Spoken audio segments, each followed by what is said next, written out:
As jy kyk na liefde vir onsself, dan is eintlik relatief eenvoudig om die som totaal by mekaar te kan sit. God het eintlik verhoudings so eenvoudig beplan. God wil hê ons moet dit so eenvoudig kan leef. Dit moet net so in mekaar in kan vloei. Ons moet net mekaar so maklik kan verstaan. Maar daar's 'n klomp faktore wat 'n rol speel dat ons nie daarby uitkom nie. En die wegspring van hierdie proses is my behoefte na behoort wat nie vervul word nie. En met jare ontdek ek nie die liefde vir myself nie. En dan begin ek en jy besluite neem buite die raamwerk van dit wat God wil hê ons moet doen. Ek wil tog 'n regstelling probeer maak en ek weet dat as mense wat vir jou kan vertel as jy nog in die groeiproses is met jou verhouding met God of dalk wonder of jy wil deel word van hierdie Christendom. Dis 'n fantastiese plek. Ek hoop net jy het die verkeerde inligting iewers gehoor nie. So in hierdie hele proses waar jy is, maak nie saak waar jy is nie. Sit ons met die ding van ons word baie aangekla oor die sondige natuur wat ons het. En ek wil vir jou 'n bietjie perspektief gee. Ek glo altyd aan die groter prentjie. Eerste detail kan ons later uitsorteer. Dis nie nou van belang nie. Die groter prentjie is ek en jy besluit op 'n stadium ons wil uit die emosionele tronk uitkom. Ons wil wegkom van hierdie wêreld af wat ons so vashou. En mense wat heilig vir ons besluit in hierdie genep in ons ore. En dan besluit ons op 'n dag, maar ons gaan die Christelike geloof 'n kans gee. Weereens, dis 'n goeie besluit, net so terloops. En nou gaan ons die Christelike geloof gaan ons 'n kans gee, en wanneer ons 'n kans gee, dan begin ons uit die tronk uitkom. En as ons uit die tronk uitkom, ons neem Christus aan, ons begin die Christelike geloof volg, en as ons uit die tronk uit is, beteken dit, ons sit nog so bietjie met 'n probleem, en dit is, ons brein het hierdie kognitiewe deel, die voorste lob, 'n klomp inligting verwerk deur jare, en alles wat hy verwerk het hy geliaseer in die biblioteek, ons onderbewuste, en hy het al die boeke daar gaan sit. So as ek iets wil onthou uit my verlede uit, dan roep ek dit uit my onderbewuste uit, en dan kan ek die antwoorde gee, of die oplossing skry wat ek graag wil hê. So as ek en jy lank in 'n emosionele tronk was, dan het ek en jy baie ervaar, en ons het baie boeke in ons biblioteek gesit, wat nou nie die beste leesboeke is nie. Ons wil nie regtig 'n inligting weer na vore hê nie. En soos ek en jy in die Christelike geloof ontwikkel, en dit was my persoonlike ervaring ook gewees, was daar 'n klomp mense gewees wat my gekritiseer het. Hulle het my gekritiseer vir die foute wat ek maak. Want ek het nou my naam gekoppel aan Christus, en nou maak ek 'n klomp foute, en nou word ek met 'n sweep geslaan. Dis nou net so tussen my en jou, dis die wat nou sê, hulle is Christene, maar die karakter wys dit, die huisie gaan kraak, net so by the way, daai mense wat ons veroordeel. Okay. So, in hierdie proses wat hulle ons wil veroordeel, en ons wil afbreek om ons weer terug te kry in die emosionele tronk, en ons vryheid van keuse sê, ek wil 'n gebore wenner wees, en ek wil uit hierdie tronk uitbly, en ek wil nie teruggaan in die tronk nie, dan is dit gewoonlik baie mense wat hulle naam koppel aan Jesus. Dis hartseer, maar dis waar, wat my en jou veroordeel.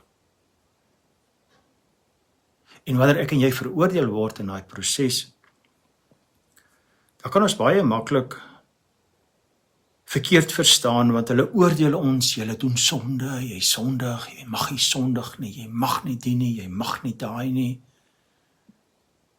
Maar my is die realiteit.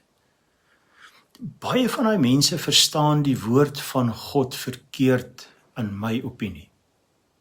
Die woord van God is eintlik baie eenvoudig om te verstaan. Die Jesus, die volmaakte emosioneel onafhanklike leier. Die Jesus wat ek volg, wat my vrygemaak het, kan nie praat vir iemand anders, maar het my vrygemaak. Daai Jesus het gesterf vir my sonde. En omdat hy gesterf het vir my sonde, is ek vry van my sonde. So as ek sonde doen, is ek vry van my sonde. En daar's 'n klomp mense wat hulle kop vasgryp nou, en dan sê hulle, o Here, jaap net daai man. Maar luister eers klaar, asseblief. Beginsel, groter prentjie, luister eers klaar, voordat jy my judge, asseblief.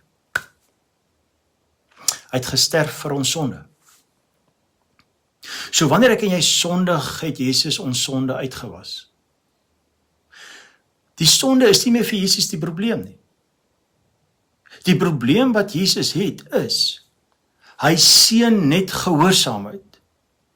So wanneer jy sondig, weerhou hy sy seën van jou. Ek wil jy moet vir 'n oomblik dink wat ek sê. Dis nie wat daar buite verkondig word.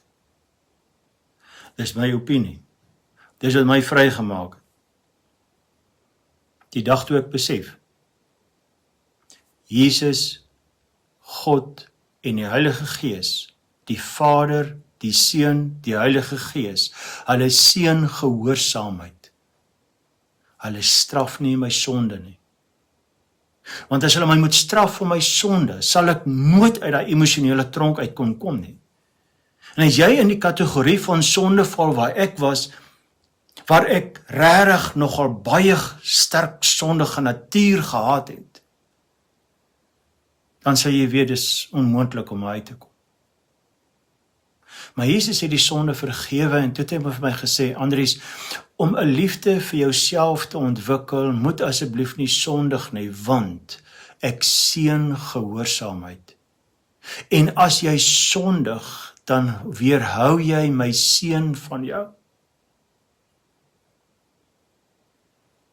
En toe begin ek met 'n proses. Jy kan dit volg as jy wil. Vir my gewerk, hopelik werk dit vir jou. Toe begin ons met 'n proses. En die proses is, elke keer wanneer ek veg om uit die tronk uit te kom, het ek myself 'n telling gegee. Sê nou maar uit 50 het ek vir myself gesê, vandag het ek 0 uit 50 gekry, vandag was 'n hele flop gewees. Môre kry ek 1 uit 50. Ek kry een ding reg van die 50 sondes wat ek doen.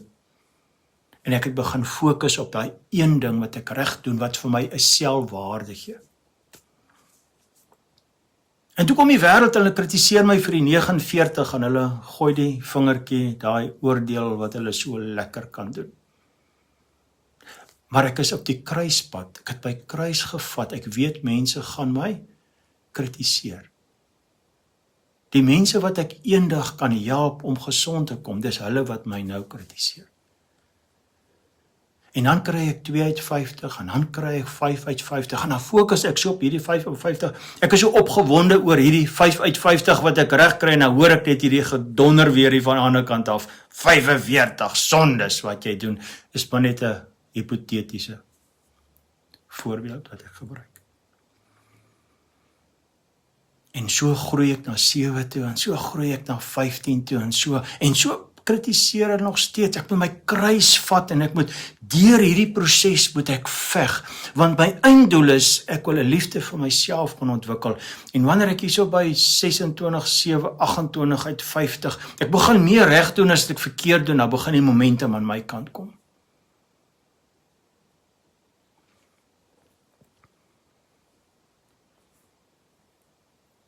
Neem jou kruis op en volg Christus.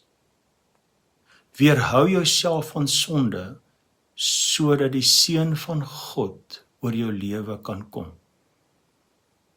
Moenie die vrees vir sonde deel maak van jou lewe. Jy gaan jouself veroordeel en jy gaan nooit kan opstaan. Veg die sonde omdat jy die gehoorsaamheid stap wil neem, sodat God se seën oor jou lewe kan wees. Groei totdat jy so na as moontlik aan 50 uit 50 kan kom. My persoonlike opinie is, ek weet nie regtig of 'n ou ooit daar kan uitkom nie. Ons moet ten minste probeer.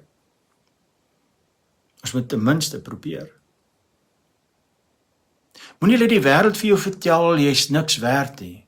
Moenie laat die wêreld vir jou vertel jy kan nie uit hierdie pornografiese drankprobleem alkohol, wat mense dwelmprobleem uitkom, uit jou vetsig probleem uit werkolisme uit nie, uit jou obsessie oor geld. Wat ook al jou probleem mag wees, daar's duisende waarna ek en jy kan vashou. Jy kan vrykom. En as jy werklik wil vrykom, kom ons stap 'n pad. Kom ek verduidelik vir jou die res van die 95% wat jy nog nie gehoor het nie. Hoe om jouself op te kry op 'n plek met een doel voor oë, om Christus te ontdek en 'n selfliefde te kweek, sodat jy 'n verskil kan maak in hierdie gebroke wêreld.